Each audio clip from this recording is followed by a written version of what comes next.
Olá, pessoal, bom dia. Eu sou o professor Júlio Rezende, eu sou coordenador da Estação Espacial Análoga Habitat Marte.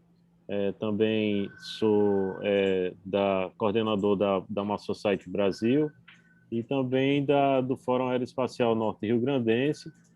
Estamos iniciando uma nova edição, né, do encontro do Fórum Aeroespacial Norte Rio Grandense. E então nós vamos ter hoje a palestra de Lucas Fonseca, né? A palestra dele tem o título New Space, o despertar de uma nova era. Eu agradeço o Lucas ter aceito o convite aí, porque eu já tive assistindo outras apresentações de Lucas, então ele é um dos caras, um dos brasileiros mais empreendedores na área aeroespacial. E eu tenho aqui o breve currículo dele aqui, né? Então, ele é mestre em engenharia de sistemas espaciais pelo Instituto Superior de Aeronáutica e Espaço, em Toulouse, França. Pioneiro, né, da divulgação do empreendedorismo espacial no Brasil. Ele trabalhou na missão Rosetta, na Alemanha, sendo o único brasileiro a participar do inédito pouso de uma sonda em um cometa. Atualmente é diretor da missão Garatea, uma tentativa brasileira de enviar uma sonda para a Lua e propagar programas educacionais baseados no acesso ao espaço, tendo impactado mais de 10 mil alunos até a presente data. Ele é empreendedor espacial, é fundador e CEO da iVents, startup brasileira que atua com atividades espaciais. Então, eu agradeço, Lucas, você está podendo estar compartilhando o seu conhecimento aí conosco e assim a sua apresentação vai ficar gravada aí, vai ter um impacto futuro para consultas, né, de pessoas interessadas no tema. Então seja bem-vindo aí para o nosso Fórum Aeroespacial Norte Rio Grandense, né? Lembrando que a gente tem o desafio de pensar também como estruturar também essas economias aeroespaciais no Brasil, assim como a gente tem uma economia assim em torno aí de São José dos Campos, como é que a gente poderia, a sua palestra, ela pode apresentar também orientações para a gente pensar uma economia aeroespacial aqui no Rio Grande do Norte, né? Então, seja bem-vindo e boa sorte aí na sua apresentação. Perfeito, Júlio. Agradeço a introdução. Vou aproveitar para repetir um pouquinho da minha história, mas em ordem cronológica, falar como é que eu me desenvolvi dentro da área espacial. Mas o tema principal hoje é contar um pouquinho sobre New Space, né? Do que se trata, o que é esse tema que a gente está começando a escutar cada vez mais. Ele já existe há um tempinho, mas hoje em dia está começando a cair um pouco mais na mídia, as pessoas estão começando a perceber que existe um novo movimento, uma nova economia espacial. E aí eu queria falar um pouquinho desse despertar dessa nova economia, qual que é a diferença dela em relação a tudo que foi estabelecido ao longo dos anos até então, né? Então, eu tenho esse primeiro slide de apresentação aqui, a primeira foto no canto esquerdo em cima, eu tinha 6 anos de idade, eu estava com meu pai no Cabo Canaveral, eles me levaram para conhecer a NASA, e aquilo, se eu falar para vocês que eu lembro o que eu fiz lá na NASA com 6 anos, é mentira, mas eu lembro que foi muito legal. E aí, com 10 anos, eu voltei de novo, e eu lembro de ter falado para mim mesmo, olha, um dia eu quero trabalhar aqui, é meu sonho. E aí o tempo foi se passando, na época que eu estudei no Brasil, não tinha curso de engenharia aeroespacial ainda, e eu fiz engenharia mecatrônica na USP, me formei, cheguei a trabalhar há mais de ano numa indústria farmacêutica, mas aquilo não era muito meu sonho, e aí eu resolvi fazer uma nova engenharia. Foi quando eu me mudei para a França para estudar a engenharia de sistemas espaciais, porque eu percebi que eu tinha que ter um arcabouço de conhecimentos ali para conseguir atuar dentro de uma grande agência, que era meu sonho de vida, né? Era trabalhar na NASA. E aí eu acabei caindo, eu recebi um convite para trabalhar num projeto da NASA, mas acabei indo trabalhar num projeto da ESA, né, da Agência Espacial Europeia, chamado Missão Rosetta. No meu caso, eu fui para a DLR, que é a Agência Espacial Alemã, e fiquei alguns anos trabalhando na tentativa ali de efetuar o pouso de uma sonda em um cometa. Era um projeto inédito, isso que me encantou, que fez eu escolher para ir nesse projeto, porque era a primeira vez na história da humanidade que a gente ia tentar pousar alguma sonda em um cometa. E aí o pouso, eu trabalhei lá na Rosetta, depois eu trabalhei um pouco na Hayabusa 2, DLR tinha um pequeno módulo junto da sonda japonesa que visitou um asteroide, trouxe um pedaço do asteroide de volta. Então, eu acabei me envolvendo muito nessas missões de Deep Space, que a gente chama, né, de espaço profundo. E até antes do pouso da Rosetta, eu decidi que, poxa, quero voltar para o Brasil. E minha ideia principal era que pouco se falava na cultura espacial no Brasil, né? A gente não tinha muita referência. E até o fato de eu estar trabalhando numa missão que, na minha opinião, era tão fantástica, aquilo me trouxe aquele insight de que a gente deveria falar mais e mais disso no Brasil, até pela percepção que eu tinha de trabalhar na área, de quão importante que era aquilo tudo, o que aquilo motivava uma nação, o que significava não só como identidade de uma nação, mas também para o poder econômico de uma nação. E eu achei que talvez eu voltando para o Brasil eu poderia fazer parte de outras vozes e tentar propagar essa ideia, né, de participação espacial, da importância disso. Claro que o Brasil tem um dos programas espaciais mais antigos do mundo. Quem não sabe, o Brasil começou a pesquisar sobre atividades espaciais ainda na década de 40. O Exército começou a soltar uns primeiros foguetes de sondagem ainda na década de 40, se não me engano, 46, e isso caracteriza a gente como a quarta nação mais antiga do mundo a lidar com o espaço. Mas a cultura espacial nunca atingiu o brasileiro comum, né? Então, quando você fala de espaço no Brasil, ninguém vai de cara pensar, poxa, tem um Júlio lá no Rio Grande do Norte fazendo o Habitat. O que vai vir na cabeça das pessoas vão ser, ouvi falar que tem missão análoga lá em Utah, né? Tem missão análoga sendo feita pela NASA. A gente está muito condicionado a achar que só fora do Brasil que a gente faz coisas de impacto na área espacial, e eu não culpo a população por isso. Simplesmente são poucos contadores de história ainda, de coisas que foram feitas por brasileiros, né? E aí, voltando para o Brasil, né? Eu fiquei na missão Rosetta até ali 2012, dezembro de 2012, voltei no comecinho de 2013, eu fundei uma empresa no Brasil, chamada Ervantes, nessa ideia de propagar a área espacial no Brasil, mas comercialmente falando, mas ao mesmo tempo eu percebi que éramos muito poucos, né? Naquela época, do meu conhecimento, éramos aí 3 empreendedores espaciais no Brasil, aí no comecinho da década de 2010, e aí eu percebi que eu tinha que contar essa história de uma maneira um pouco mais, uma jornada mais fantástica, que foi quando a gente, em 2014, começou a pensar na possibilidade de fazer uma missão lunar brasileira, e a gente, oficialmente, em 2016, a gente fez um anúncio para a mídia de uma missão lunar brasileira, que é essa foto aí na direita em cima. Na época, eu estava como professor visitante da USP, a gente tinha um grupo de orientação na USP, e a gente fez esse anúncio formalizado lá na USP de São Carlos, de que a gente queria mandar uma sonda para a Lua.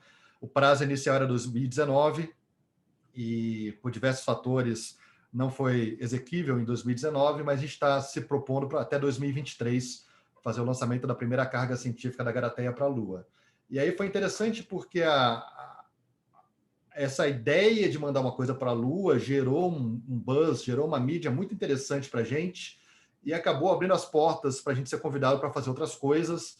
A gente começou com um projeto educacional de balões, onde escolas brasileiras vinham até a gente fazia isso com o pessoal da USP de São Carlos, e a gente lançava experimentos de crianças, né, de estudantes, para a estratosfera, e acabou gerando um convite para a gente ampliar esse programa e mandar para a Estação Espacial Internacional. Então, desde 2017, todo ano a gente manda experimento de estudantes brasileiros para a Estação Espacial Internacional, dentro de um projeto que a gente chama de Garateia ISS. Então, a gente tem o Garateia L, que é o Garateia Lunar, tem o Garateia ISS, e agora a gente resolveu oficializar esse lance da Garateia e acabamos de abrir o Instituto Garateia. Então, a gente sempre usou um site que era o garateia.space, agora a gente tem o Instituto Garateia.com, e a Garateia ela é mantida pela TIM, pelo Instituto TIM. Então, a gente tem verba todo ano para fazer esses projetos que mandam experimentos para o espaço, e agora a gente quer ampliar mais e mais, mas sempre muito baseado nessa parte de propagação da ciência espacial dentro do Brasil. Por conta minha conexão com a ISS, desde 2019 eu fui convidado para representar o módulo japonês da ISS na América Latina. Então, eu sou responsável por toda a comercialização do módulo Kibo, né, que é o módulo japonês da ISS, para países latinos. Em 2018, eu recebi um prêmio Tem uma ISU, que é a Universidade Espacial Internacional, eles têm um Instituto de Comércio Espacial, que é adjunto aí à universidade, e eles escolheram 35 pessoas que estavam abaixo de 35 anos, que estavam revolucionando a área espacial no mundo, e eu fui o único latino a receber o prêmio. Foi algo muito bacana, porque muitas vezes você faz atividades espaciais no Brasil e você não tem muita certeza se aquilo tem um impacto positivo ou não. Você percebe, óbvio, que tem participação, que as pessoas comentam, mas às vezes vir um prêmio como esse tira um pouco daquela carga do tipo, será que realmente o negócio está fazendo a diferença, né?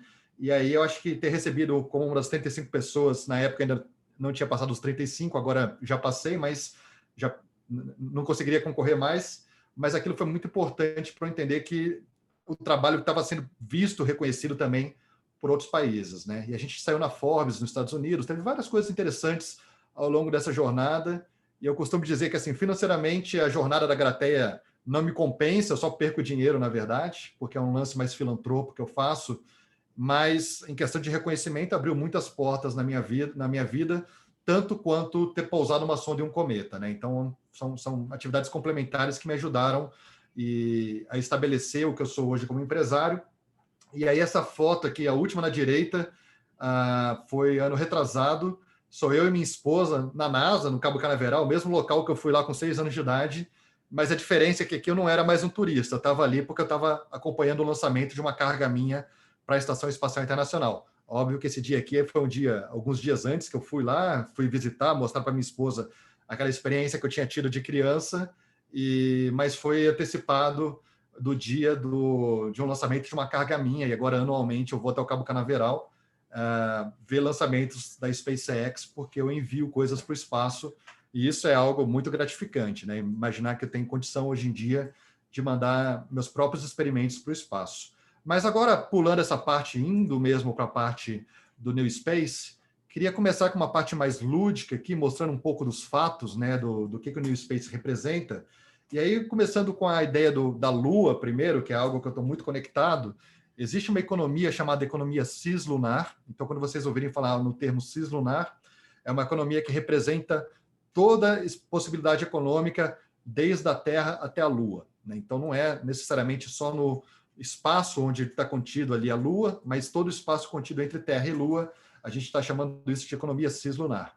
E aí a Lua, ela apresenta vários benefícios econômicos, mas o que o pessoal gosta muito de citar é um isótopo do gás hélio, que é o hélio 3, e a gente tem uma quantidade abundante na Lua, e a gente quase não tem na Terra, e o pouco de hélio 3 que a gente tem na Terra são resquícios de testes nucleares que a gente fez, e obviamente é muito difícil produzir o hélio 3, a gente não vai ficar soltando bomba para produzir hélio 3 na Terra, e a gente faz uso de hélio 3 na Terra. Então, como exemplo, os detectores de metais mais avançados que se usam em aeroporto hoje em dia fazem uso de hélio 3, mas, como eu já disse, é extremamente caro e de difícil acesso.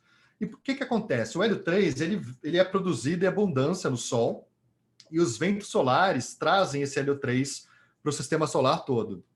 Outros planetas também têm abundância, então Júpiter e Saturno têm bastante hélio 3 na composição da atmosfera, ali do gás, né, na verdade, do planeta, mas a Terra não tem essa produção, e a atmosfera da Terra não permite que esse vento solar traga o hélio 3 para a Terra. Então ele bate aí nas moléculas da atmosfera e rebate e vai embora.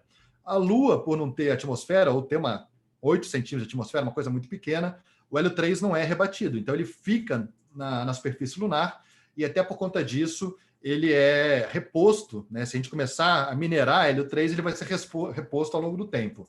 E interessante, a gente não tem tecnologia para isso hoje em dia, a gente garante hoje um processo de fissão nuclear muito bom, mas o hélio 3 eu conseguiria fazer fusão nuclear. A gente está tentando desenvolver a tecnologia de fazer fusão, não temos essa tecnologia pronta, eu não sei se a gente vai ter isso em 100 anos, seria um exercício de futurologia aqui, mas caso a gente consiga fazer a fusão, o hélio 3 é um ótimo elemento para fazer a fusão nuclear, e a gente poderia usar ele para gerar energia na Lua.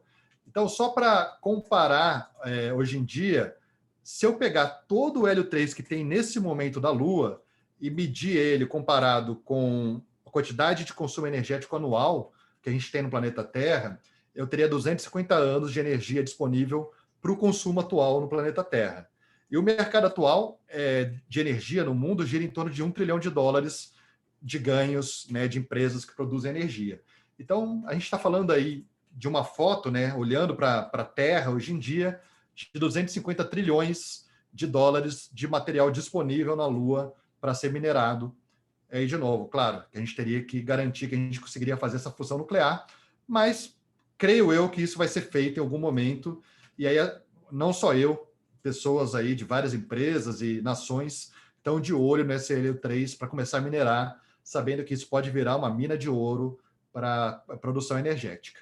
E aí, dando um pulo agora para o cinturão de asteroides, né, que fica ali entre Marte e Júpiter, a gente tem uma quantidade praticamente inesgotável de recursos nesses cinturões. Os asteroides, né, são de composição metálica, então você tem vários metais incrustados nesses asteroides, diferente do planeta Terra, onde metais de mais pureza são compactados no núcleo. O asteroide, por ter um tamanho muito menor, você tem acesso muito mais fácil a metais, né, de muito mais puro. E aí isso acaba chegando numa situação onde você consegue pegar um asteroide, como é o caso do 16 Psyche, e conseguir medir que ali tem em torno de 10 quatrilhões de dólares de valores atuais aí do mercado de material valioso incrustado naquele asteroide. E aí existe uma conta de padeiro que fizeram, né, de mais ou menos estimar todos os asteroides que estão no cinturão, e se você pegasse esse material disponível, né, com a foto de novo, de hoje em dia, é claro que a partir do momento que a gente começar a ter acesso em abundância a novos materiais, esse preço vai cair, né? Porque a oferta vai ser muito maior. Mas se tirasse a foto da Bolsa de Valor nesse momento e olhando para o asteroide, a gente teria em torno de 100 bilhões de dólares por pessoa viva nesse momento de material disponível nos asteroides, nos cinturões de asteroide. Então é significativo, até por conta disso você tem algumas empresas desenvolvendo tecnologias para minerar asteroide, porque sabe que no momento que chegar lá, aquilo vai valer muito dinheiro. O Tory Bruno, que é o CEO da OLA, fez um comentário no Twitter dele recente que eu achei muito interessante, que é uma coisa já sabida da gente que trabalha na área, mas quando alguém grande fala, você reflete sobre isso, né? Que o ser humano tem a chance real de viver pela primeira vez uma vida sem escassez de recurso. E isso vai acontecer por conta desse acesso ao espaço. Então, acessar o espaço, a gente vai ter um acesso tão pleno à energia, a material, né, a questão de eu poder trazer manufatura para o espaço e fazer isso de uma maneira muito mais produtiva e energeticamente falando, muito mais eficaz. Eu consigo imaginar uma sociedade sem ter que lidar com escassez de recursos. E isso seria inédito na história da população. A gente vive sob escassez e esse acesso ao espaço traria obviamente, sendo feito da maneira correta, de uma maneira ética, baseada em valores, traria para a sociedade uma situação de sociedade muito mais justa, muito mais igualitária, na chance de ter um mundo sem escassez. Se isso vai ser realmente executado ou não, se o mundo vai ter uma agenda que vai concentrar na mão de poucos ou não, isso é história para outro momento, não é isso que eu quero tratar hoje aqui, mas a possibilidade está jogada e as nações estão correndo atrás ao acesso de recurso espacial, sabendo dessa abundância toda que existe no espaço. Mas como que a gente está enxergando isso e como que a gente enxergou isso ao longo do tempo?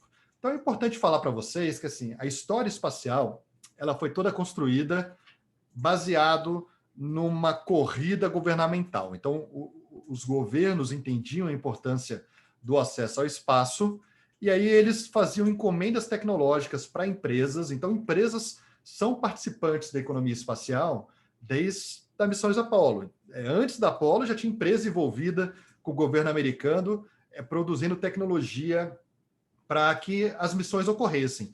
Mas essas tecnologias, elas vinham em formas de encomenda tecnológica. Então, o governo ambicionava alguma coisa e falava assim, olha, Lockheed, olha, Boeing, olha, McDonald's, eu não sei, qualquer empresa que participasse falava, eu preciso de tal tecnologia a ser desenvolvida e eu vou te pagar tanto para fazer isso. Então, as empresas eram subcontratadas, elas faziam, entregavam isso para os programas e não tinha muito uma preocupação de sustentabilidade econômica. Simplesmente eles tinham aquele dinheiro que vinham e executavam o projeto sem precisar pensar em modelo recorrente, pensar em modelo que seria sustentável a longo prazo, e isso funcionou muito bem por muitos anos, ao ponto de a gente ter a missão Apollo super bem sucedida, mas a gente começou a chegar num ponto onde a economia global não tinha mais abertura, por exemplo, para dedicar 4% do PIB dos Estados Unidos para uma corrida espacial. E isso também começou a trazer alguns elefantes brancos para a economia espacial, como é o caso do Buran, né, que é o ônibus espacial russo, que foi uma resposta da Rússia para os Estados Unidos, que estava fazendo o ônibus espacial, e a gente viu isso acontecendo de duas perspectivas distintas, né? Então, o Buran, a Rússia, a União Soviética, na verdade, produziu, se não me engano, 5 Burans, e só um voou uma vez, e eles perceberam que aquilo não fazia menor sentido para a economia do país, porque era caríssimo voar esse tipo de veículo, e eles aposentaram os veículos, 4 deles sem voar, um deles voando uma vez, e foi uma perda significativa de impacto para o programa espacial soviético. Muito por conta disso, a União Soviética acabou quebrando, né? Então o programa espacial foi incisivo nessa quebra da União Soviética, entre outras coisas, mas o Buran é um ótimo exemplo do porquê que a gente não pode depender só de encomendas tecnológicas governamentais, porque muitas vezes essas encomendas não têm menor sentido e não cria nenhuma sustentabilidade econômica. Então a gente trouxe um nome, inicialmente a gente chamava de Old Space, em contraponto a esse movimento New Space empresarial, né, de sistemas sustentáveis para o espaço, mas a gente também começou a perceber que não era muito justo usar o nome de Old Space, porque soava um pouco pejorativo, de que era um antagonista velho que não fazia mais sentido, sendo que todo o New Space foi montado em cima de uma tecnologia que foi desenvolvida ao longo dos anos aí, do que a gente estava chamando de Old Space. Então, um termo mais assertivo atualmente é Legacy Space. A gente gosta de falar que essas empresas deixaram um legado futuro para que hoje em dia empresas como a SpaceX possam beber dessa fonte do que o Legacy Space produziu, mas a gente tem essa divisão nesse momento de empresas que vivem o Legacy Space, empresas essas que ainda dependem muito dos incentivos governamentais, no sentido de não ter um modelo de negócio implementado, é mais no sentido de estar ali como um subcontratado, um servidor de um programa nacional, né, um programa estatal, para um sistema novo, que é esse sistema que eu vou falar melhor daqui a pouco sobre o que é o New Space. Mas antes eu queria mostrar também uma outra foto do que um programa baseado simplesmente em geopolítica, em interesses governamentais, gerou em relação ao mundo, né? Então, o acesso ao espaço, até então, nunca foi muito democrático. A gente tem aí dos 147 países reconhecidos pela ONU, a gente tem só 72 países que dizem ter um programa espacial. E aí, desses 72, vários operam um satélite, tem uma pessoa, né, um grupo de pessoas só atuando, mas já é suficiente para a gente colocar esses países como países atuantes dentro dos programas espaciais. Mas vejam vocês que a gente tem menos da metade dos países do mundo com algum tipo de atividade espacial hoje acontecendo. Então, não é uma coisa que tem muito acesso. Dos 72 países, só 14 têm possibilidade de lançamento, e o Brasil não é um desses países que consegue colocar sua própria carga no espaço. Então, vocês começam a ver como que tem um clube, né, de poucos países participativos nisso. Desses 14, só 6 países têm capacidade de fazer um programa completo, então de mandar sondas para o espaço profundo, conseguir, por exemplo, dominar a parte de criogenia, de ter combustíveis líquidos criogênicos funcionando. Então, isso é muito restrito ainda a poucos países, aí a gente está falando de 6, e aí desses 6, a gente cai para 3 países só com capacidade de envio de astronautas, taikonautas ou cosmonautas para o espaço. Então, aí eu já acabei falando que são os 3 países, né? Rússia, China e Estados Unidos, mas é uma coisa muito pequena em relação ao mundo inteiro, e isso está muito ligado ao fato de ter necessitado de uma quantidade de investimento muito alta, e aí, é claro, poucos países têm capacidade de colocar dinheiro suficiente. E você pega o caso da Europa, que nunca se interessou em ter o seu veículo que fosse ali qualificado para mandar astronautas para o espaço. Óbvio que já teve conversa nesse sentido, mas ela nunca conseguiu, de fato, colocar o Ariane para ser um veículo para astronautas. E então, poucos países têm acesso a isso. E esse é um questionamento que a gente sempre traz de quão democrático que é o acesso ao espaço. E aí, quando eu olho para essa perspectiva de, poxa, a gente precisa mudar isso, e a gente precisa criar modelo de negócio que seja sustentável para empresas, e aí, quando a gente fala isso, é muito no sentido de democratizar para empresas poderem participar, independente de qual seja o background de país dela. Então, eu, no Brasil, quero participar da economia espacial, e eu não demando, por exemplo, que o Brasil tenha um PEB, né, um Programa Espacial Brasileiro, ou um programa completo espacial que tenha, por exemplo, grandes satélites, grandes lançadores, para que eu consiga participar de um programa espacial. Então, hoje em dia, eu consigo bater na porta da SpaceX e falar, olha, quero colocar minha própria carga no espaço, e se o governo brasileiro quer fazer isso ou não, são outros 500, eu não dependo mais dele. Então, está ocorrendo essa democratização no sentido de que empresas, hoje em dia, de qualquer pano de fundo de país, claro que tem exceções. Então, assim, Coreia do Norte não vai poder bater na porta da SpaceX e falar, eu quero mandar uma carga para o espaço. Mas são motivos geopolíticos ainda pontuais, mas qualquer país hoje em dia, com essas exceções, pode bater na porta, e os preços estão cada vez mais acessíveis. E aí o fato desses preços estarem cada vez mais acessíveis e terem caído aí em fator de 10, né, permite empresas quererem lançar seus próprios experimentos e seus próprios plataformas espaciais para o espaço e começar a prestar serviço para a sociedade do seu próprio país. Então, um país africano hoje pode mandar um CubeSat para o espaço e prestar um serviço espacial, né, desde o espaço, para um país africano que não fez um desenvolvimento espacial. E isso talvez seja a maior transformação do New Space. Então, se eu tivesse que definir para vocês o que é New Space, é muito errôneo quem acha que New Space são CubeSats ou pequenos lançadores. Na verdade, CubeSats e pequenos lançadores são produtos de uma nova economia espacial. E essa nova economia espacial que a gente chama de New Space, na verdade, é uma startup baseada em um gerenciamento enxuto, né? Então, poucas pessoas conseguem se organizar para fazer uma iniciativa acontecer. Eles usam uma solução de base tecnológica, que é o que define o que é ser uma startup, né? Então, são pessoas que estão muito conectadas em tecnologias disponíveis até para conseguirem se organizar de maneira enxuta, em maneira enxugada, né, de poucas pessoas, e que fazem um uso de uma infraestrutura espacial. E isso é muito importante, porque as pessoas me perguntam, mas Lucas, a New Space é só uma empresa que está fazendo satélite? Não, qualquer empresa que está se conectando com a temática de infraestrutura espacial, ela é uma empresa de New Space. E isso é muito importante falar, porque algumas vezes você tem algumas empresas de New Space surgindo no Brasil, elas conseguem ter sucesso, muitas vezes são vendidas, sem nunca perceberem que elas fazem parte de um movimento chamado New Space. Isso não é, obviamente, fator de decisão para o dia a dia da empresa, mas é muito importante para a gente ter um diálogo unificado e criar um ecossistema brasileiro de empresas de New Space.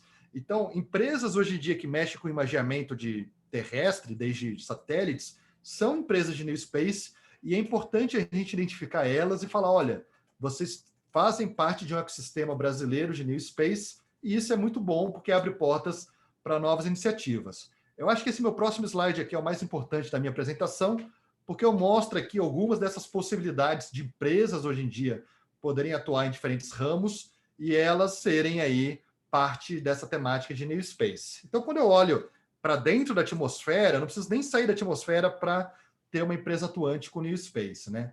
Então, a empresa hoje que só faz análise de dado, mas dados esses provenientes do espaço, ela é uma empresa de New Space.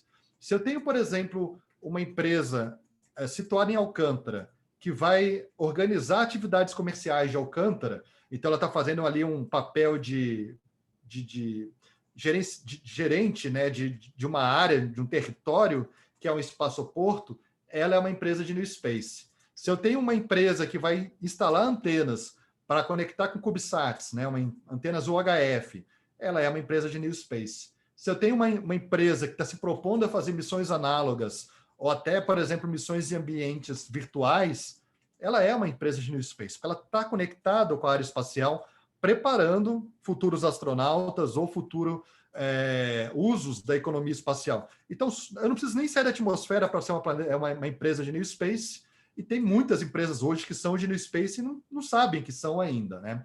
Agora, quando eu vou um pouquinho além, vou na órbita baixa, que a gente chama de LEO, né? Low Earth Orbit, eu tenho várias empresas já atuando nessa área, eu tenho mais de 1.000 empresas hoje em dia se propondo a trabalhar com CubeSats, e aí eu tenho diversas aplicações distintas que vão desde o CubeSats. E aí, por que a gente fala muito dos CubeSats? Porque eles são uma forma barata e uma forma unificada, no sentido de você ter algumas guidelines, algumas diretrizes que são repetitíveis, e aí, pelo fato de você estar repetindo essas diretrizes, o próprio sistema de lançamento já sabe o que esperar de pessoas que estão construindo CubeSats, e esse processo de integração se torna muito mais barato e rápido.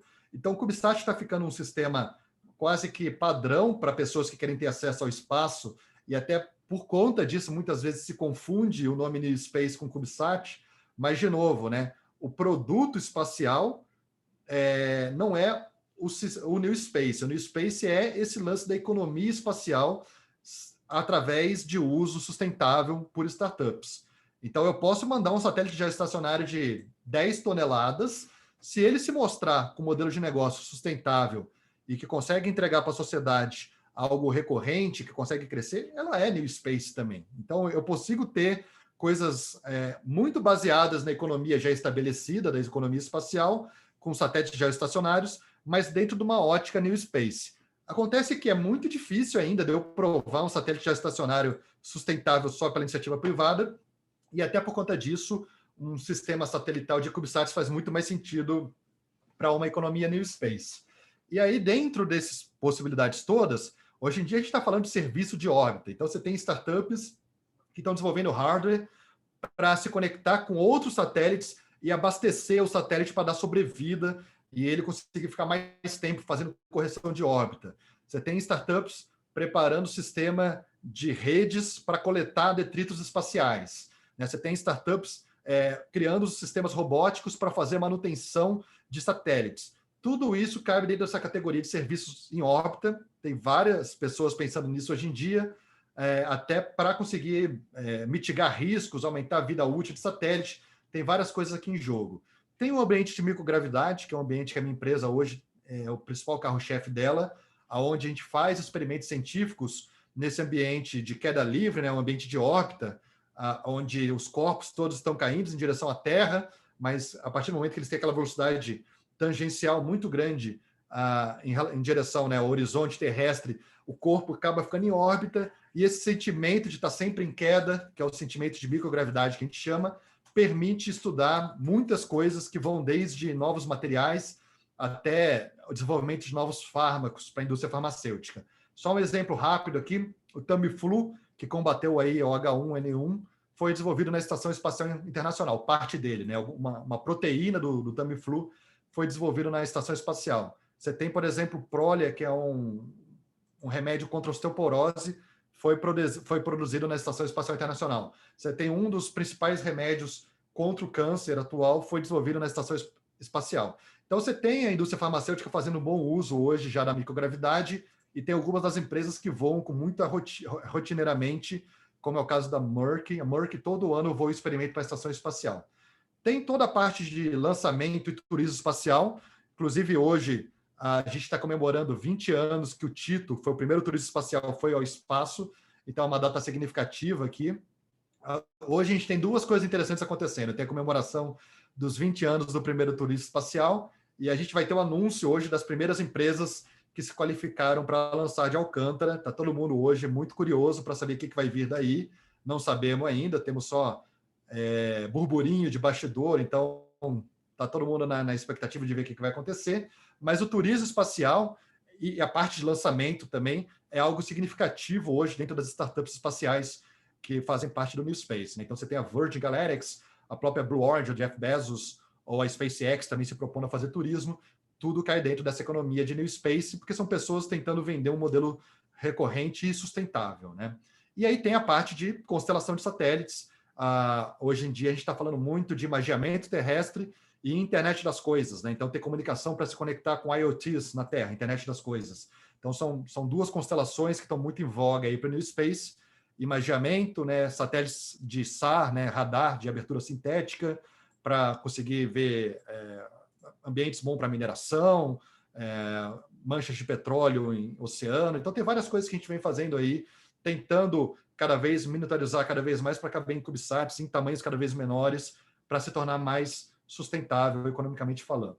E aí a gente tem uma parte mais futurística, que é essa parte que eu já falei para vocês do cislunar, que é essa economia entre Terra e Lua, mas vai além. A gente tem toda a parte de uma economia deep space, ou uma economia do sistema solar, onde a gente vai poder imaginar num futuro próximo que o sistema solar vai ter vários modais de economia, né, modais logísticos para acessar essa economia, e a gente está falando não só de luas, seja a lua terrestre, seja as luas de Júpiter e de Saturno, e estamos falando também de Marte, e aí eu acho que é um tema de interesse de todos. Marte vai ter uma economia pujante também, pelo menos a gente enxerga isso, onde vamos conseguir usar Marte para desenvolver várias partes do sistema solar, né? Então, Marte vai ser um modal logístico muito importante, até porque é mais fácil pousar em Marte, e a gente tem um problema crônico na Terra, de que se a gente começar a trazer muito recurso para a Terra, essa reentrada orbital vai começar a aquecer a atmosfera terrestre. Então, a gente vê Marte como uma saída para isso, até porque a atmosfera de Marte não está aquecida, a gente gostaria de aquecer ela, então começar a pousar muito veículo em Marte para ajudar a aumentar a temperatura do planeta, né? Então, Marte vai ser provavelmente uma saída estratégica para um parque industrial que a gente não queira fazer na Terra. E um dos motivos eu já falei, que é esse motivo da gente não destruir a atmosfera terrestre, mas tem também motivos de acesso à energia de maneira vasta, né? Então, a gente está encontrando os meios de gerar energia em Marte, ter a ideia de que eu poderia trabalhar em Marte de uma maneira muito mais análoga ao ambiente terrestre do que vai ser na Lua, porque a gravidade lunar é muito menor, então o corpo humano dificilmente se acostumaria com o dia a dia na Lua. Marte vai ser uma coisa muito mais próxima da Terra, o que facilitaria. Então a gente está muito de olho nesse modal logístico do sistema solar. Marte vai ser parte muito importante desse novo modal. E aí, olhando para os recursos cislunares e deep space, a gente está falando, claro, como eu já falei para vocês, dos asteroides, de recursos espaciais, mas lembrando que eu não estou falando só de metal. Então, a água é um recurso muito valioso no espaço, e fazer mineração de água vai ser algo muito importante. Fazer manufatura no espaço faz muito sentido, porque, como eu já disse para vocês, vai ser quase impossível trazer todo esse material minerado de volta para a Terra. Então, faz muito mais sentido eu fazer a manufatura no espaço, porque eu vou ter acesso à energia, seja para o painel solar, seja para o hélio 3, não sei, vão existir várias possibilidades. E aí, tendo acesso a essa energia abundante no espaço, eu consigo fazer manufatura também lá. E até por conta disso, a gente está desenvolvendo muita ideia de impressão 3D no espaço para poder fazer uso desse material abundante e dessa energia abundante. E também uma coisa que o pessoal adora me perguntar, fala, mas Lucas, a gente já polui tanta terra, vou querer agora poluir o espaço? E aí, assim, claro, qualquer processo de manufatura, hoje em dia, tem um resíduo, tem algum tipo de poluição, né? Mas a gente está tentando diminuir cada vez mais isso e ir para o espaço, a partir do momento que é um sistema hostil e que demanda um investimento muito grande, qualquer dejeto, qualquer coisa que a gente deixa para trás no processo fabril, ele se torna uma perda muito grande. Então, eu tentar fazer o uso de todo o ecossistema em volta para gerar uma produção com mais desempenho faz total sentido. Então, eu não acho que ir para o espaço vai gerar tanto lixo quanto que a gente faz na Terra, porque na Terra a gente tem uma mudança hoje em dia que ter dejetos nem sempre é uma perda tão importante para o processo fabril.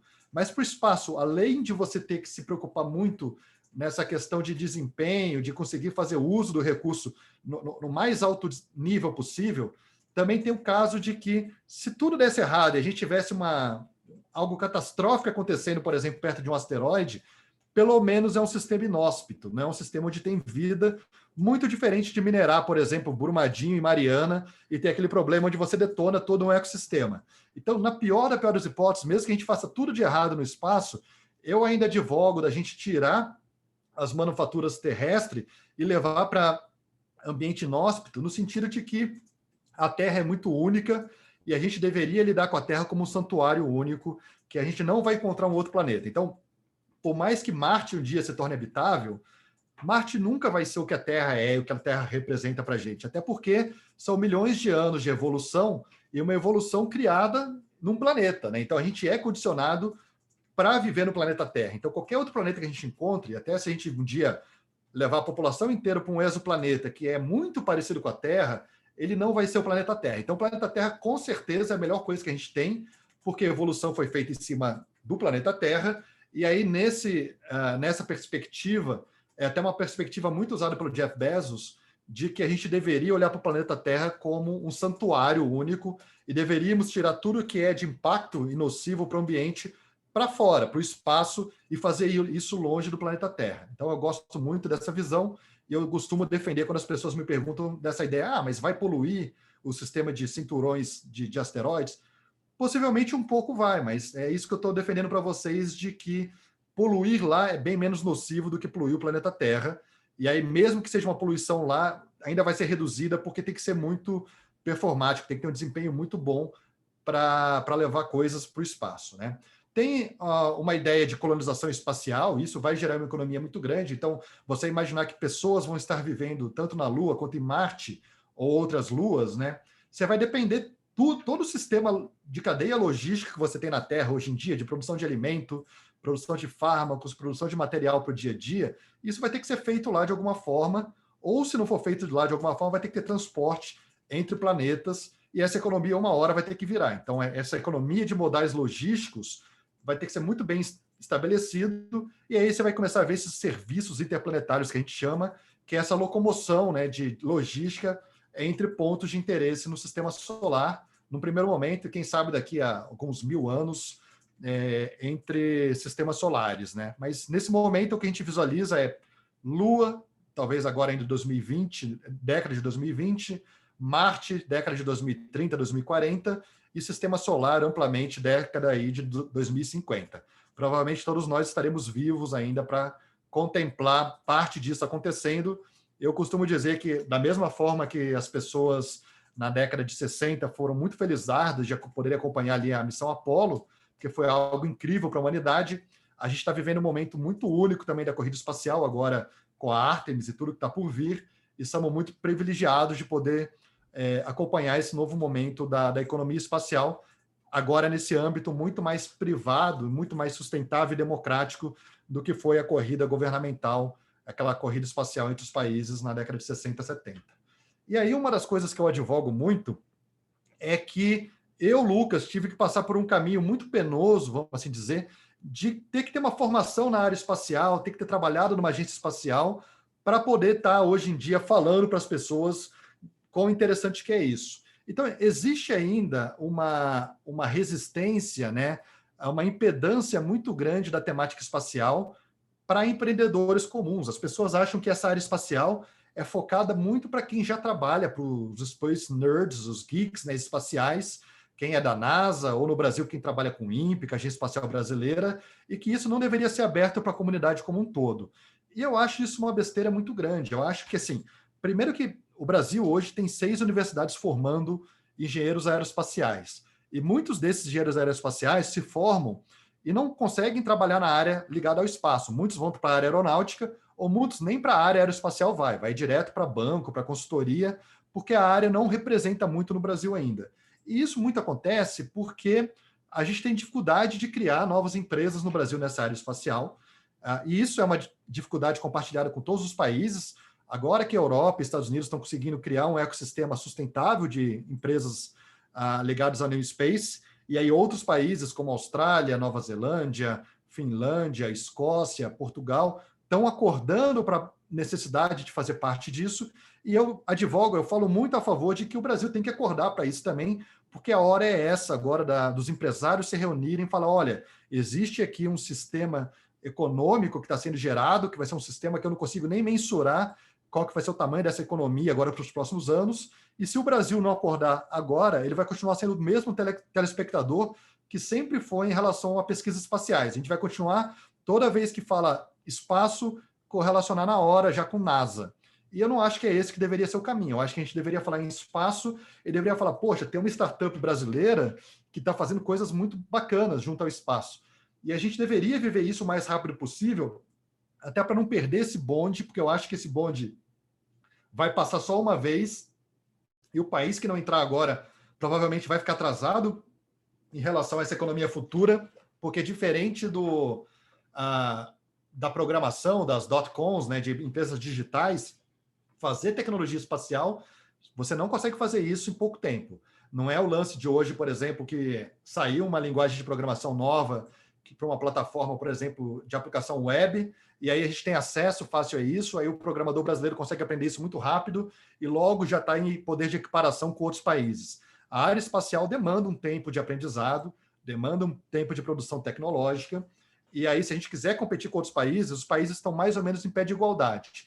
Então é claro que assim, Estados Unidos, Europa como um todo, né, China, você tem ali a entidade governamental não só injetando dinheiro, mas também fazendo transferência de tecnologia do programa do Legacy Space. Então, eles têm essa possibilidade. Mas você tem outros países, como é o caso de Luxemburgo, Austrália, né, Nova Zelândia, aqui que eu já citei, que o pessoal está criando um ecossistema de startups e estão conseguindo produzir coisas. Então, você pega a Alba Space, que é uma empresa australiana, que está propondo um sistema de envio de pocket cubes para o espaço, e tem um monte de gente comprando. Uma startup brasileira que é a Pion acabou de anunciar que vai voar um Pocket Cube com a Alba ainda esse ano. Então vejam vocês que assim, países que não tiverem histórias junto ao espaço estão se movimentando e estão colocando as startups para funcionar. Então a ideia principal que eu tenho aqui é, pessoal, qualquer um pode empreender junto ao espaço. E a dificuldade que a gente tem muito grande é conectar essas pontas do tipo, mas quem que conhece tecnologia? É o mesmo cara que conhece o efeito jurídico da coisa, do que eu preciso saber? É a pessoa que sabe fazer marketing da coisa? É a pessoa que sabe executar? É o gerente da coisa? Provavelmente não. Então, o cara que é técnico, que tem esse background técnico, muitas vezes patina na ideia de ter uma startup, porque ele não consegue encontrar pares, cofundadores, que deem essa ideia polivalente para a startup de conseguir atuar para ser uma startup como é feito em todos os outros casos de startups no Brasil. Então, o cara, quando vai fazer um aplicativo de entrega de comida, não é só o programador que está ali fazendo o aplicativo. Tem um cara que é o gerente também, que a gente costumamente chama de CEO, que é o cara que vai executar no sentido de qual é o modelo de negócio, como que eu vou me conectar com o mercado, quem que é o possível cliente, como que eu gero aqui o material para fazer venda, para levantar dinheiro com o investidor. Então, isso, a gente tem uma dificuldade muito grande de criar esse ambiente hoje na área espacial, de conectar pessoas com perfis diferentes, polivalentes, para criar uma estrutura que consiga funcionar dessa maneira que eu disse para vocês, que é uma estrutura tecnológica, né, baseada em espaço, para ser New Space, e que eu consiga fazer isso de maneira enxuta, mas de maneira plena, que contemple todas as áreas necessárias para você colocar uma empresa para rodar. Então é isso que eu venho advogando muito, poxa, talvez você não seja engenheiro espacial, mas o fato de você se interessar pelo assunto e ter skills, aí, ter habilidades que são complementares a um cara que é engenheiro espacial, vocês podem tentar se unir e montar uma startup espacial, caindo esse muro, essa impedância que a gente tem hoje em dia, que Rocket Science é apenas para Rocket Scientists. Então, eu quero trazer que é para Normal People, né? Normal People pode participar nisso. E aí eu queria deixar aqui até como provocação, que eu acho que a região Nordeste tem essa aptidão natural, por conta até de Alcântara, de se tornar um gatilho para a área espacial no Brasil. Então, eu gosto muito de citar o exemplo de Recife com o Porto Digital, que foi algo feito de maneira única no Brasil e que hoje é um modelo para muitas outras pessoas no Brasil que querem fazer zonas de desenvolvimento tecnológico. Então, se vocês derem uma olhada no que é a história do Porto Digital e o que ele representa hoje, não só para Recife, mas para o Brasil como um todo, vocês conseguem ver como que uma ideia bem estruturada consegue ser feita em qualquer local. E aí, como você tem, por exemplo, Alcântara, que já está cravada ali no Maranhão, faz total sentido da gente criar um ecossistema de startups rodeando o Alcântara. E aí, é claro, né, estados adjacentes, né, o próprio Rio Grande do Norte, estaria incluso nesse novo cluster de possibilidades de economia espacial. E o Rio Grande do Norte também tem ali a base da Barreira do Inferno. A gente sabe que não vai ser um local de lançamentos de foguetes, de acesso ao espaço, mas aquilo, de certa forma, também gera interesse na temática e gera alguma economia que, ao meu ver, a base da Barreira do Inferno deveria crescer mais e mais principalmente para foguetes suborbitais. Então, tem vários pontos de interesse no Nordeste. O Júlio pediu para eu falar do Nordeste. Eu acho que faz total sentido a gente pensar em fazer isso para o Nordeste. Hoje, eu toco uma iniciativa no interior de São Paulo, em São Carlos, que é o New Space Brasil, e tem até aqui o site do New Space Brasil.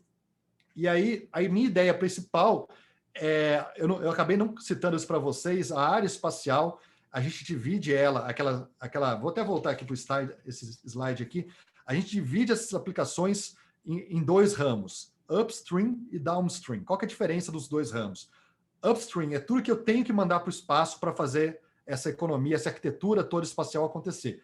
O downstream é o que eu pego que está sendo feito no espaço e trago de volta para a Terra. Então, uma das coisas que eu acho que o Brasil tem uma aptidão muito grande de desenvolver é essa parte do downstream. Então, eu não necessariamente tenho que desenvolver lançadores espaciais ou satélites no Brasil. Eu adoraria, e minha empresa, inclusive, faz parte disso. Mas eu posso simplesmente me concentrar na parte de dados, geração de dados, análise de dados, inteligência de negócio, né, BI, que a gente chama, e ter polos brasileiros desenvolvendo aplicações downstream para o espaço. E por que eu acho que o Brasil seria super forte em relação a isso? Primeiro que, assim, Estados Unidos e Europa é caro fazer esse tipo de solução. A gente tem o câmbio jogando a nosso favor. Tem gente que não gosta de falar que a gente vai ficar dependendo de câmbio. Cara, a gente tem que usar o que a gente tem a nosso favor. Se o câmbio está a nosso favor, por que não usar para desenvolver iniciativas de apoio a operações espaciais, né? O segundo ponto é que a gente tem uma boa mão de obra de programadores. A gente qualifica pessoas na área de programação muito bem no Brasil e a gente consegue competir de pé de igualdade com outros países que fazem a mesma coisa, como é o caso de países aí asiáticos ou países do leste europeu.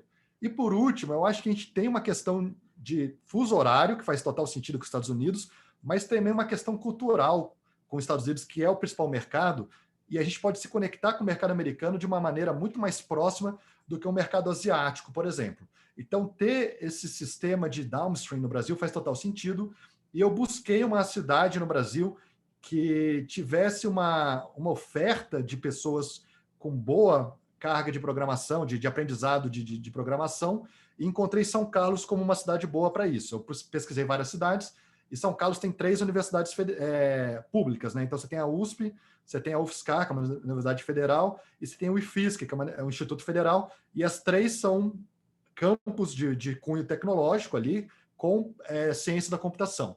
Então, para mim, fazia total sentido montar um programa lá, porque eu acredito muito que é uma porta de entrada ótima para o Brasil, essa história do downstream. E isso pode ser replicado também para outros estados. A gente está testando um modelo nesse primeiro momento no interior de São Paulo, mas dando certo, a gente quer expandir e testar a mesma configuração de criação de ecossistema de startups, inclusive na região Nordeste, e é claro que a gente está de olho para o Maranhão por conta de Alcântara, né? Então, eu queria deixar aqui, tem aqui o meu e-mail, tem o site da minha empresa, eu não falei sobre isso, mas eu tenho a Hervantes, que é uma empresa que está sediada hoje no Brasil e nos Estados Unidos. Eu moro aqui em Chicago, a gente tem um braço da Hervantes aqui também. Tem a Celestial Data, que é uma outra empresa que eu tenho. Essa só trabalha com dados gerados na Estação Espacial Internacional. Essa empresa eu não abri ela no Brasil, eu tenho ela só aqui nos Estados Unidos. Eu faço parte do New York Space Alliance, que é um cluster de startups em Nova York. Então, a Celestial Data está em Nova York, presente lá. Tenho esse programa do New Space Brasil. Quem tiver mais interesse de conhecer, eu já conversei com o Júlio. Eu quero, inclusive, abrir um espaço lá. Inclusive, já abri, na verdade, um espaço para a gente discutir a colonização marciana, como que eu consigo conectar novos empreendedores com a ideia de fazer parte de uma colonização futura de Marte. A gente quer trazer um efeito mais mão na massa para a escritura de artigos, de possíveis novas tecnologias, alguns desafios que a gente quer colocar para o pessoal que está conectado com o Mars Society. Então, vocês são super bem-vindos a participar com a gente lá. O Júlio já está lá, inclusive. Tem a Garateia, que é esse programa mais institucionalizado que eu faço no Brasil para difundir a ciência espacial no Brasil. E quem quiser conhecer mais o que eu faço, entra lá no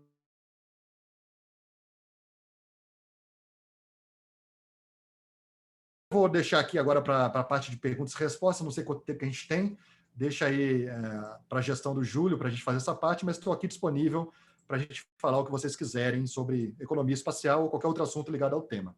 Queria agradecer a atenção de todos. Obrigado.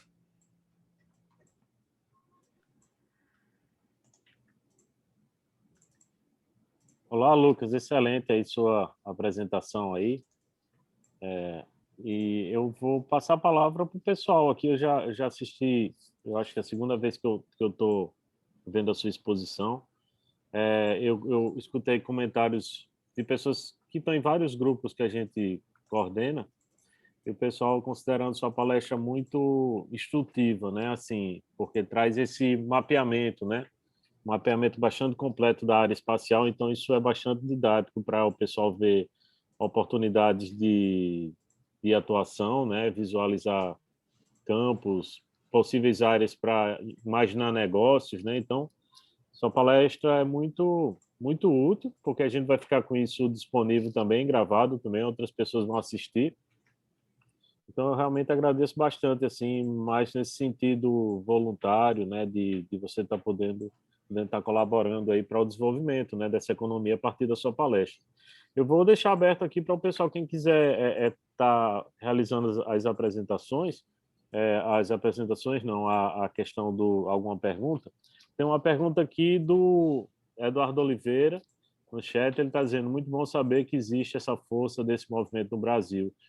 Como está a expectativa de geração de emprego? Existe algum ponto específico que se destaque no Brasil? Bom, aqui eu tenho que tomar um cuidado com essa resposta que eu vou dar, porque assim, eu particularmente acho que o Brasil ainda está muito conectado com o Legacy Space, que foi aquilo que eu falei para vocês, da necessidade sempre de ter uma encomenda tecnológica para fazer acontecer. Então, quando um estudante aeroespacial forma no Brasil, ele vai logo buscar a oportunidade nas empresas, que estão quase todas ali satelitando São José dos Campos, e não são tantas empresas assim, então fica um pouco limitado a condição de oferta de empregos. Mas tem várias hoje atuando na área lá, e não tem nada de pejorativo de você ser Legacy Space. Eu até fico um pouco preocupado da divisão New Space e Legacy Space. Eu sei que eu sou uma das pessoas que motiva essa divisão no Brasil, mas que é uma divisão feita no mundo inteiro, mas não quer dizer que o outro lado não é bom. Os dois lados funcionam. O governo continua sendo um ente muito importante na economia espacial e óbvio que ele tem que fazer isso acontecer. Então, assim, sempre é bom dar uma olhada nas posições vagas que tem nessas empresas todas. Posso numerar várias delas aqui, mas dentro da ótica New Space, você tem algumas startups hoje em dia, mas o que eu venho falando muito para as pessoas poxa, pense em ideias próprias também, né? E baseado em ideias próprias, venha conversar com a gente, vamos ver se a gente consegue ajudar vocês a formatar isso numa ideação que seja consistente, que faça sentido, a ponto de vocês levantarem dinheiro com investidores privados. Então, acho que essa área do empreendedorismo ela é muito gratificante no sentido da gente ter essa liberdade de pensar coisas novas, coisas disruptivas, muitas vezes, e poder ajudar a crescer um ecossistema. Então, se hoje tem dificuldade de acesso a emprego para quem forma na área, muito disso é porque existem poucas empresas na área no Brasil, e normalmente as pessoas fazem a tal da fuga de cérebro, vai trabalhar em outros locais do mundo, como foi meu caso. Então, me formei e fui trabalhar na Alemanha, e aí eu resolvi voltar para o Brasil depois, num segundo momento. Então, a área espacial no mundo demanda pessoas, normalmente não é impossível conseguir emprego em outros países, mas dentro do Brasil eu sou muito entusiasta dessa ideia de ter uma startup dentro do Brasil. Então, o fato, por exemplo, de eu morar nos Estados Unidos não me impede de ter minha empresa no Brasil e querer montar um ecossistema de startups no Brasil. Tem uma pergunta aqui do Aníbal, que ele está perguntando como você vê a participação dos governos estaduais no fomento do New Space. Bom, acho que eu posso até citar um exemplo agora prático. O estado de Santa Catarina, o deputado de Santa Catarina faz parte lá da bancada da Comissão Aeroespacial, não lembro exatamente o nome que eles deram, e ele que está gerenciando, e ele propôs uma constelação de satélites de observação terrestre do estado de Santa Catarina, chamado Catarina, é o nome da constelação. E eles vão ter uma emenda parlamentar para financiar essa constelação. Então, assim, o governo estadual ali foi participativo, através de um deputado estadual, um deputado federal que representa um estado, né? E você tem estados, por exemplo, como São Paulo, que a gente faz uso da FAPESP, né? Então é uma FAP do estado de São Paulo que acaba tendo bastante recurso e a gente consegue, eventualmente, desenvolver a área espacial, tem até o PIP, né? Que é aquele sistema de bolsa empresarial que a FAPESP tem, você tem várias startups no Brasil que fazem uso dessa bolsa. Mas ainda é muito tímido, cara. Eu falar para vocês que os estados se desenvolveram em torno da ideia de investir coisas no espaço, eu estaria mentindo. São coisas muito pontuais e acho que falta, talvez, essa conscientização dos políticos da importância do espaço. Essa conscientização. O Brasil já produziu muito papel, tem muito livro, muita literatura que você pode buscar sobre a importância do espaço, mas isso nunca pegou no calo dos políticos. Então, ainda continua sendo falta total de prioridade no Brasil, seja no âmbito municipal, estadual ou federal, né? Então, cabe a gente também, como entidade civil, que se propõe a atuar junto ao espaço, mobilizar junto aos políticos, né? Ficar realmente enchendo o saco dos políticos, mostrando a importância de que isso ocorra. Então, o próprio Júlio, por exemplo, o trabalho que ele tem no Rio Grande do Norte, não sei o quão é reconhecido isso pelo Estado, mas deveria ser, se não é, entendeu? Porque você pode criar ali um centro de referência, de inovação, e aquilo começar a crescer de tamanho e ser importante para o desenvolvimento estadual.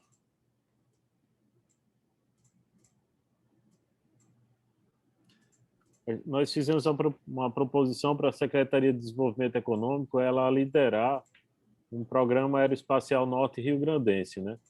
Então, estaria previstas várias ações aí, tanto de fomento, como também de captar empreendimentos, isso associado também ao Parque Tecnológico do Estado. Então, mas, assim, existe uma dificuldade, às vezes, por parte dos políticos de perceberem isso, que às vezes tem dificuldade de entender até o funcionamento dos segmentos mais tradicionais, né? Imagina, às vezes, um empreendimento, um segmento mais inovador. Então, existe essa dificuldade aí. Então, aqui está o pessoal parabenizando. Tem uma pergunta aqui também do Ricardo Kilaman. A pergunta dele aqui se essas iniciativas incluem profissionais fora do Brasil, no caso dele, do Chile, né? Se sim, qual seria o melhor caminho, as melhores dicas para conectar com o ecossistema brasileiro espacial? Ricardo Kilaman. Seja bem-vindo aí, Ricardo. Ricardo told us that his Portuguese is not the best one in the world, But Ricardo, I swear that I will send you some material. I have material in Spanish and English. I will send to you later. I know that's quite hard to. I speak fast Portuguese. I know that's hard for you. Mas eu vou responder em português para todo mundo ouvir. Olha, o Ricardo ele tem algo que joga a favor dele, porque o Chile tem um programa muito legal chamado Startup Chile. E, inclusive, o nosso programa pegou muita referência do Startup Chile, esse programa que a gente está montando em São Carlos, no sentido de você ter um programa de âmbito nacional, com o nome Chile estampado no programa, mas que serve para empreendedores no mundo inteiro. Então, eu acredito, talvez seja um pouco ousado, meio megalomaníaco da minha parte, de achar que o Brasil pode sim se tornar referência para startups espaciais no mundo, até por conta de Alcântara e outros países terem interesse de passar um tempo para se desenvolver junto de iniciativas no Brasil. E a pergunta dele, né, como que profissionais fora do Brasil podem se conectar com profissionais no Brasil nessa área de startups? Um dos motivos que eu abri o grupo, que o Ricardo, inclusive, está fazendo parte lá no Discord, é essa ideia de que a gente possa trocar experiências entre todas as pessoas, porque eu não tenho uma receita de bolo pronta de como eu sozinho poderia mudar o ecossistema brasileiro. Eu acho que tem que ser algo construtivo, colaborativo. Então, as pessoas têm que se interessar pelo tema e começar a conversar entre si para construir um novo ecossistema que seja possível suportar. Eu tenho uma ideia, eu não falei aqui, eu já tenho dinheiro alocado para isso, para investir em 20 startups para os próximos 5 anos. Isso faz parte das pretensões do programa que a gente está montando, chamado New Space Brasil. Só que 20 não é 100, não é 1000. Eu adoraria ter 1000 startups espaciais no Brasil, mas eu não consigo garantir que eu vou ter dinheiro para investir em 1000 startups. Então, o fato de pessoas poderem interagir, montar novas parcerias, estabelecer que são co-founders, né? Tudo isso também permite elas irem buscar fomento e dinheiro em outros países, como Estados Unidos ou até mesmo o Chile. Então, o que a gente está tentando fazer no Brasil é só um polo de interesse onde as pessoas possam conversar entre si e ter algum tipo de qualificação, de ajuda para qualificar dentro do empreendedorismo, para estarem pronta para fazer o que a gente chama de pitch, né, para poder vender sua ideia para novos investidores. E aí eu estou falando muito de investidor, mas claro, né, tem que se conectar também com quem tem a dor, né, quem é o usuário. Então, com os possíveis consumidores dessas tecnologias que vão ser desenvolvidas, né? Yuri está parabenizando aqui. Parabéns, Lucas, pela excelente palestra, uma das melhores que assisti sobre o tema.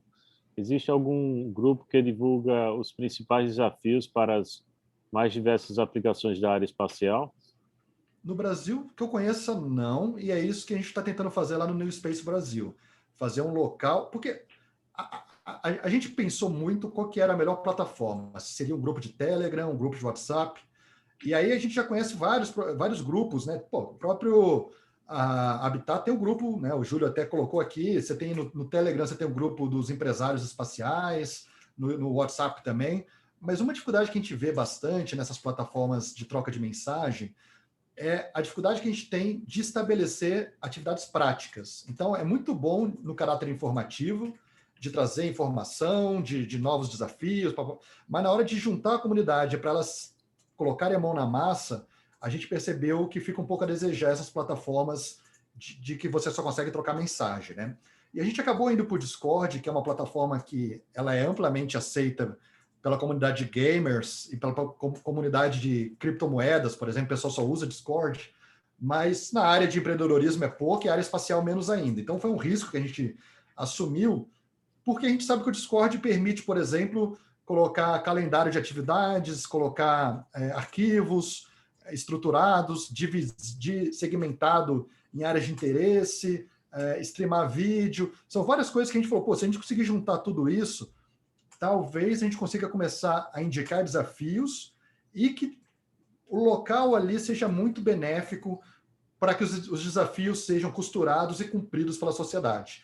Uma das coisas que eu fiz ano passado, por exemplo, foi aplicar para o desafio da Mars Society, né? Então, quem quiser, eu não coloquei o link, até falei com o Júlio que a gente pode depois fazer uma palestra só sobre a aplicação do desafio da Mars Society, até para incentivar outras pessoas, mas a gente tem um site nosso que é o Brasil on Mars, brasilonmars.com.com, que mostra toda a história que a gente fez para aplicar para o desafio. A gente fizemos em 4 pessoas, e aí essa ideia que a gente está de talvez tentar replicar para outros desafios numa comunidade mais ampla. Aqui a cidade de Chicago, por exemplo, fez a aplicação para o desafio do Mars Society, e eles estavam em 17 pessoas. Então, olha como é que eles conseguiram ter uma organização bacana. E eu acho que é isso que seria muito legal. O Júlio me falou que tem a aplicação de papers, né? Acho que o Brasil, inclusive, foi campeão na aplicação de papers, mas nesses desafios que a Mars Society coloca, eu acho que a adesão ainda está baixa brasileira, e a gente quer ver se consegue aumentar essa adesão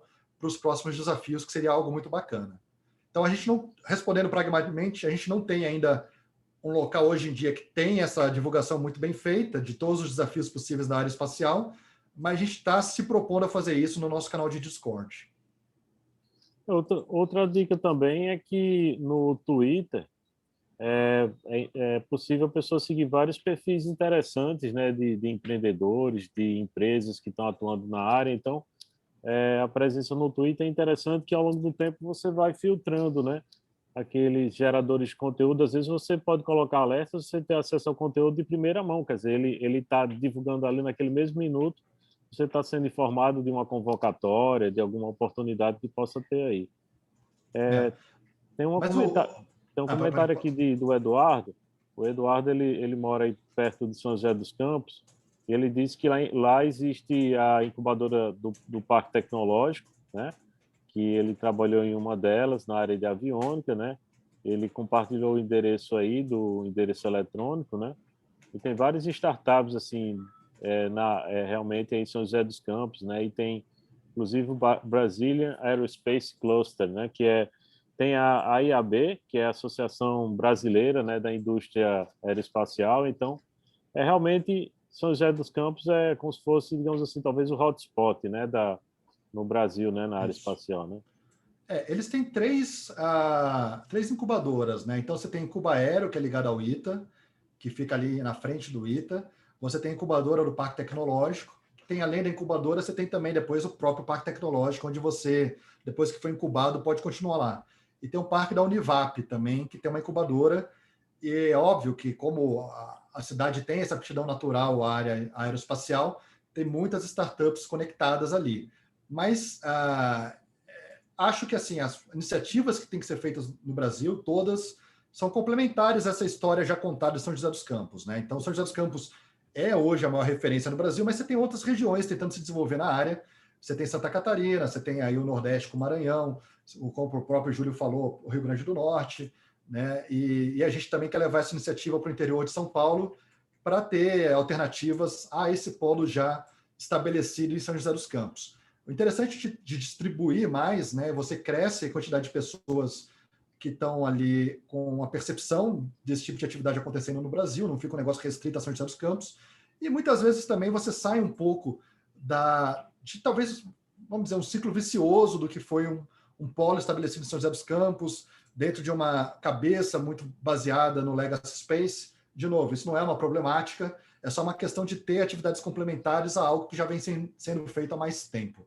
Então, é por isso que eu sou defensor um pouco da gente não ficar só restrito às ideias que estão ocorrendo em São José, mas não quer dizer que não existam, né? Você tem essas oportunidades por lá, e eu super aconselho a dar uma olhada aí na associação do cluster aeroespacial, que o Eduardo mesmo citou. Você tem a IAB, que tem algumas startups filiadas, mas é mais no âmbito de empresas do Legacy, né? E você tem todas essas atividades, tanto do Parque Tecnológico, quanto da Univap, quanto da próprio pessoal do ITA ali com a Incubaero.